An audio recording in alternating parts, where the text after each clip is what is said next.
Celebrity Every Day 26. The Terminator franchise is among the most beloved sci-fi franchises in American cinema, but its recent entries have all failed to reach the heights of its first sequel, and the movie's villains has a lot to do with it. The Terminator burst onto the scene on the back of Arnold Schwarzenegger's intimidating and seemingly unkillable T-800 model, which was easily one of the best villains of the 1980s.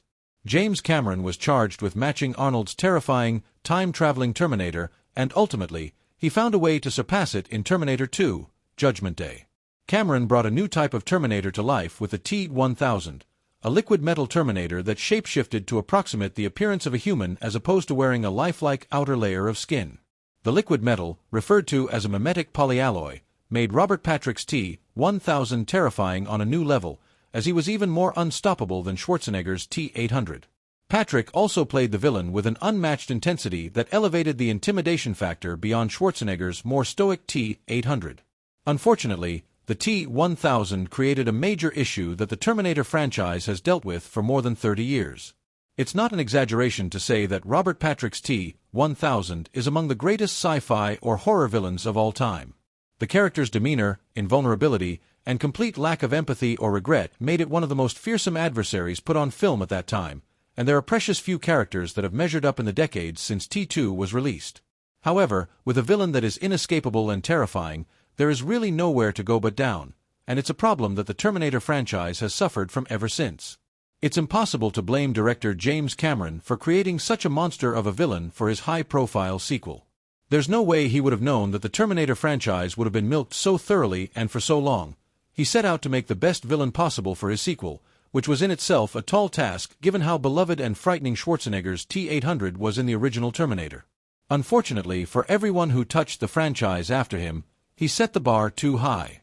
The near perfection of James Cameron's T-1000 hasn't stopped other filmmakers from trying to one-up the liquid metal menace.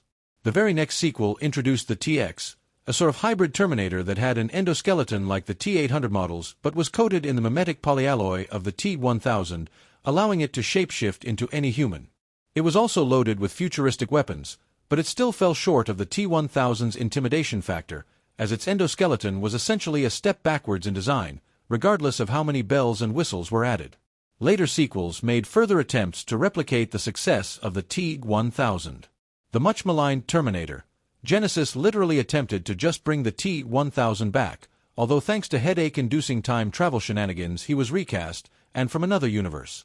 Terminator, Dark Fate attempted the 2 is better than 1 tactic, as the Rev 9 Terminator was covered in the mimetic polyalloy and, despite having an endoskeleton, was able to split into 2 separate and independently functioning units. None of the attempts have ever come close to being as intimidating as Patrick's T-1000, especially factoring in the time period of T2's release. The T-1000 villain might be the crown jewel, but Terminator 2, Judgment Day is widely considered the best sequel of all time for many reasons besides its incomparable villain. The 1991 movie was lauded for its then revolutionary techniques in visual and makeup effects, particularly pertaining to the T-1000 and elite action sequences. For one, the sequel's narrative was excellent in that it added to the background and lore of the Terminator universe without overcomplicating things, or losing any of what made the original Terminator great. The Terminator franchise will certainly live on, but it remains nearly impossible for any villain to ever match the T-1000. The shift in Schwarzenegger's character was also a celebrated evolution from the original movie, and fell more in line with Schwarzenegger's burgeoning popularity with families and the general movie-going public. Kindergarten Cop released the year before. Seeing an incredible sci-fi villain turn from killer to protector was part of what made the narrative so engaging, but it all would have been for naught had Robert Patrick's T-1000 not been such a staggeringly effective antagonist. The Terminator franchise will certainly live on, but it remains nearly impossible for any villain to ever match the T-1000. Celebrity Every Day 26.